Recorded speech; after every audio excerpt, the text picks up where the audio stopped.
What's going on, family? What's going on? What's going down? What's shaking? Welcome to another episode of Super Black Comic Book Reviews by Jonathan Soul. Now, I have a groovy action fantasy comic that I want to talk to you about this afternoon. I'm talking about Changa, the Jade Obelisk. Dun, dun, dun, dun. Now, you can get Changa, the Jade Obelisk, and the Jade Obelisk, number one, over at 133art.com, 133art.com. I've had the brother over there on the show multiple times, Jason Reeves, him and his beautiful family run this outfit. And not only does he have great comics like One Nation, but then the children's books as well. Let me see the children's books, products right quick, comics, and then, Kid Carver's, One Nation Kid Carver's. But he also has other offerings from other creative groups, and they're using this platform. You can get the digital, you can get the print. So right here you see the print for $5.99 at the time of this recording, and then $1.99 for the digital. Oh, what's this? Crossing number one? Okay, I definitely got to pre-order that. And we talked about Retcon already, and then we've definitely talked about Kid Carver's, is a groovy children's book, and then of course One Nation Foo Fighters we also talked about. All right, let's get back into this review. So, what is this? This is the 15th century Africa. This is kind of like a Sinbad story. Y'all know Sinbad was like a pirate, and he was like, I guess, Arabic folklore or whatever. So this is kind of on that Sinbad-y kind of vibration. We're talking about West Africans, and we're talking about that whole 15th century world. Now, this was inspired by a novel, okay, or a series of novels by the luminary in the African sci-fi community by the name of Milton Davis. Now, who's Milton Davis? Milton Davis is a sci-fi writer, and you can find his work over at, let's see here, mvmediaatl.com. So he's written a number of sci-fi novels. I guess you would consider it. I think the genre is called Sword and Soul. I actually had him on my program. I was looking on my website. Where's this blasted interview? But he was inspired by another brother, whose book I have around here someplace. And so it's kind of like Conan the Barbarian, but the African vibration, because when we see work that show Africans back in those periods, talking about the 1500s and it's usually, destitute, slavery, that kind of shit. But we know, because we study our history, that, there were marvelous, kingdoms and a lot of trade and things. As a matter of fact, Swahili, which is the language that is spoken, in this book and fictionally in the book, and in the characters' real life, that was a trade language. And so they traded, with Asia, East Asia, and they traded back and forth. And so, just quickly, I wanted to show you guys that on Milton's site, and I'll put this link in the description, he gives a treatment of each character. So the main character is Changa Diop. That's the brother who looks like the guy from Black Panther. It's like, it's Challenge Day. You know, man, brother? Oh, man. I used to be able to do that speech off the top of my head. All right, so, and then Amir Zaki, this is the brother we're going to see running with this package in his hand. There's a Tuareg that's going to be Shanga's, partner on the ship, because it's a big ship or whatever. I guess you could call him his first mate. And then Panya, she's a sorceress, and so that's who the gist of it is. And quickly, I'm going to give you guys just a little taste. Like I said before, the 1500s. So. When people was going across, and it wasn't no planes, it was ships. They was using ships. And so just to get into it, Changa's a Sword and Soul adventure series, a fiction story based on African culture. However, yada yada, fearless crew, the 15th century, the continent was vastly different, filled with kingdoms and empires that evolved over thousands of years, of traditional development, not the political boundaries that was drawn by retreating colonial powers that exist today. Swahili cities were occupied in East Africa. Now, most African Americans come from West Africa vibration. Not all, but most. And so we're talking about East African, okay? That's the Swahili, Kenya, Ethiopia, all those type of vibrations. Swahili cities occupied East African coast, but they were not politically unified. Each city had its own state controlled by an individual king or sultan, but what unified them was their language and trade. Okay, so anyway, so just to give you a sense, so this is the world that we're inhabiting with this particular comic, and in particular, you see this area down here, Mozambique, and always down to Zofa. You see Zofa. So this is the area where we see a white line going down. This is where we are. Okay, where we are, and then of course you see up in Oman, and then that little break where it says Persian Gulf. That's the Gulf of the Strait of Hormuz. All that. So this is the route that we're dealing with. All right. So enough background. Let's get into this gorgeous comic, and it is gorgeous. Look at the art here. All right, then. So the creators. So Jeff, wrote the screenplay based on the novel. Mateo, Loris, and then Milton Davis is the creator. All right. So we start out in a very cinematic fashion, right? The brother's running. That's corny. The brother's running through the forest or whatever, and you can see that he had. At first I thought it was a baby. I said, "Oh my God, he ran a baby!" But no, it's a package that he's running in his hand. They didn't have no Federal Express back then. And then of course, you can see the splashes. It's my water bottle, faking like it's splashes. And then the people running or whatever. And then of course he's being chased. And of course, in any good, scary situation, the guy's gonna fall. Why people always fall when they're running, I have no idea.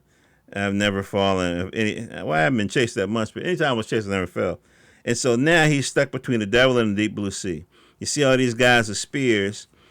They got him cornered, and then he gonna do what anybody would do is trying to survive. He takes one guy down, and then he jumps. He straight jumps off the cliff. You know what I mean? Kind of. Now look at the art, yo. The art is strong. The art and the colors are a bit muted. And when I say muted, I mean muted like Miles Davis's horn. You know what I mean? It's still got mad color. It's just that they're very close in vibration. Okay? All right. So we're dealing with this. Okay? So Changa, 15th century. We already talked about that. And then I just wanted to give y'all just another taste because in terms of the geography, I just want to emphasize how groovy what Milton Davis is doing with this book. So you can see Mozambique down here, right? Then we're going to South Africa. So Sofala, which is a city they're going to mention, is down there where where maybe Lesotho is right now. And then you can see that little water between Mozambique and Madagascar. And so they're kind of flowing through there.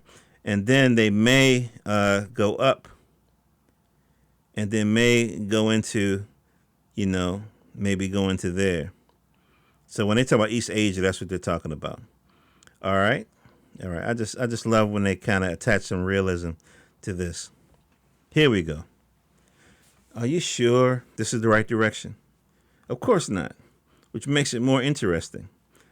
Mogadishu is a better choice. It's closer to Hormuz, and the trade is well established. So remember I said this is a Sinbad vibration. Now, I haven't read Sinbad, but I read this story. And basically, this is a merchant. Changa right here is a merchant. He has a fleet of ships, and they take goods from the interior of Africa. They bring them to the coast, and then they sell them or trade them in East Africa, which would be, the Arab areas or whatever. Okay. You can see the ships.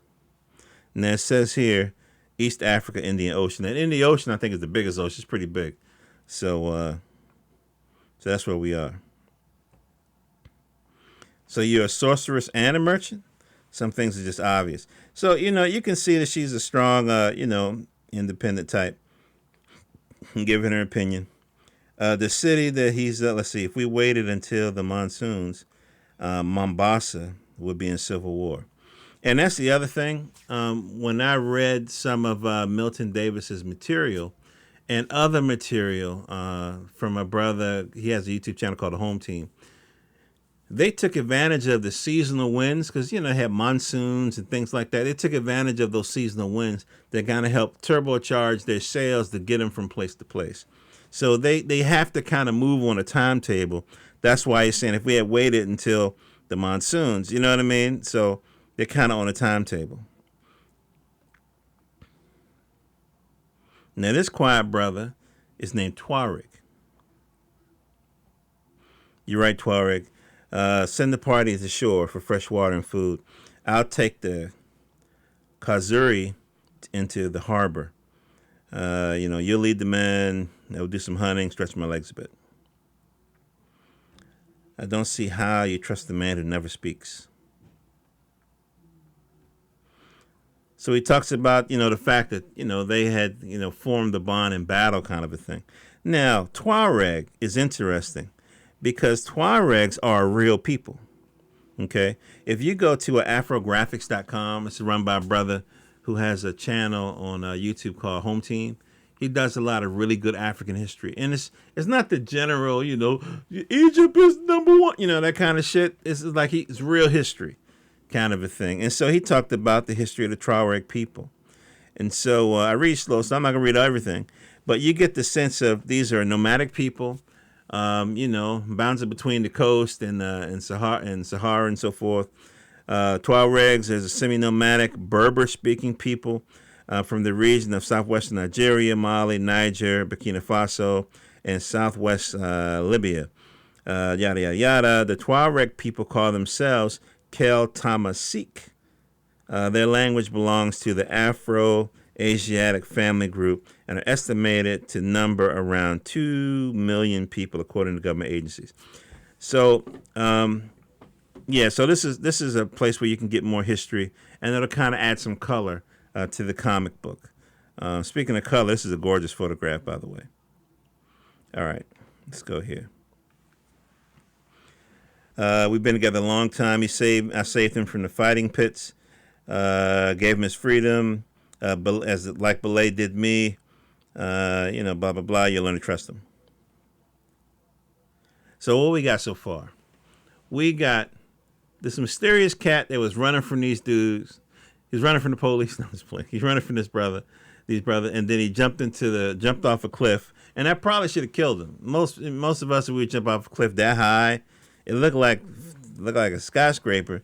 Cancel Christmas, cancel Kwanzaa. You know what I mean, kind of thing. But of course, it's the comic books, and so the brother lived. The brother lived. All right, so we got this going on, and then of course we got our sailing bunch of folks, and so they're coming ashore to replenish their rations. So what do you think the chances of them actually coming together? Well, this is a comic book. Of course they're going to come together. All right, let's go into two groups. I'll lead the hunting party, and the other groups will scout around for some edible plants. Let's meet back here in an hour. Good hunting. Don't get your ass ate up.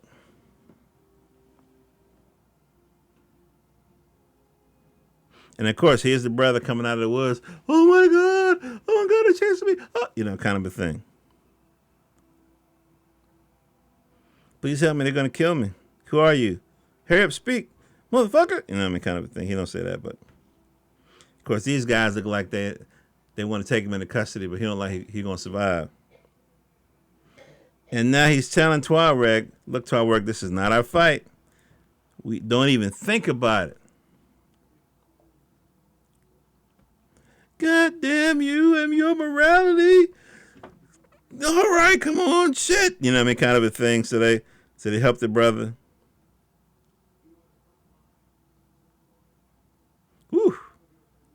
So right away, I would say it's not for children just because of this. I'm real protective of my children. I would say, like elementary school kids, I wouldn't give this to. I would say middle school and high school, I would say, me personally, you may have a difference of opinion. I would say middle school on up. Okay, so basically, they took care of the guys who were trying to take out the brother who was running. The brother who was running, his name is Amir Zaki. and he has like a whole backstory that's on that blog that I mentioned, and I'll have the link in the description. Okay, but long story short, that package that he's carrying is very valuable, and that's kind of at the center of this particular adventure. So I'm not going to tell you guys the rest of it. Why? Because I want you to buy the book. Where do you buy the book? Where you buy the book, Mr. Soul? You go to 133 Art. Come on now. 133art.com. And you can pick up the digital or print. All right. And if you want more information on the characters, because they are based on this novel called Before the Safari, then what you would do is you would just go to Milton's site. So this is Milton Davis's site. And let me just say something about Milton Davis. Milton Davis is a luminary in the African sci-fi community. When I say African, I mean African American, Caribbean, diaspora, continental Africans, the African colony on Mars, which they don't talk about. I'm just playing. All that kind of stuff. You know what I mean? I'm talking about. So it's just easier to say. One time I would say African American, and then a Caribbean brother was like, "Oh, I wouldn't think you would talk about my book." It's like, nah, we all African. You know what I mean? No matter what our zip code is. So what Milton has done, not only has he written fantastic books in various genres, he's also helped an elder who was writing back in the 70s and really couldn't get published. He republished his work. And he's getting, people nowadays, younger artists younger writers to come together, and he publishes anthologies. There's one in particular in the interview that I did with him where it's called Diesel Punk. Diesel and the City. Oh yeah, the City. Oh my gosh. So the City was heavy in the sense that this is the one where he put out some kind of prompt about urban life or whatever, and all these people were writing things and contributing to it. It was like a big buzz in that particular sci-fi genre. And remember, I'm saying sci-fi, so these aren't comics. Our comic was inspired by this book here. Oops. Let's see here. Let's go back. Moving too fast for the iPad. It was inspired by a book called Before the Safari. And I don't see it. But anyway, it's a book inspired called Before the Safari. And so I was talking about this. So this was an anthology, of cyberpunk anthology. And Milton was telling me that some musicians heard about it. And instead of writing, a short story or whatever, they wrote like some theme music for the novel. So if you're into sci-fi as well as comics, then not only will you find wonderful content from Milton in digital and print, but you can also find other artists because he publishes other people. All right, and if you just so happen to be one of those game board types, the last game board I played was Monopoly, but some people play like cyberpunk games. I don't know if you're into that kind of thing, but he actually has a board game out, and it's called Changa, and I think this is the anthology for the board game. So it's a lot of content going on when it comes to what mvmediaatl.com is putting out. All right, but just to return, we've talked about Changa and the Jade Obelisk, and you can find that at 133art.com. I'll put the links in the description. Hope you guys continue to support African artists and spend your money with black people, because nobody's going to save us but us. Do you understand? All right. Oh, Jonathan Soul, jonathansoul.com. Go to my site, and then you can see all my content in one place. And if you want to support the program, do two things. One, spread the word. Tell them, hey, you found this groovy comic book review podcast platform where the brothers talking to other brothers and sisters about comics. And if you want to buy my novel, I have a novel called Malcolm Mars. It's an ebook, and you can find it on Amazon.com. I think it's $3. Three brothers who are engineers. Three, right? Yeah, three brothers who are engineers, and they build a spaceship, and they take their families to Mars and build a whole new society. All right, love you guys. Hope all your dreams come true. Stay safe out there. Peace.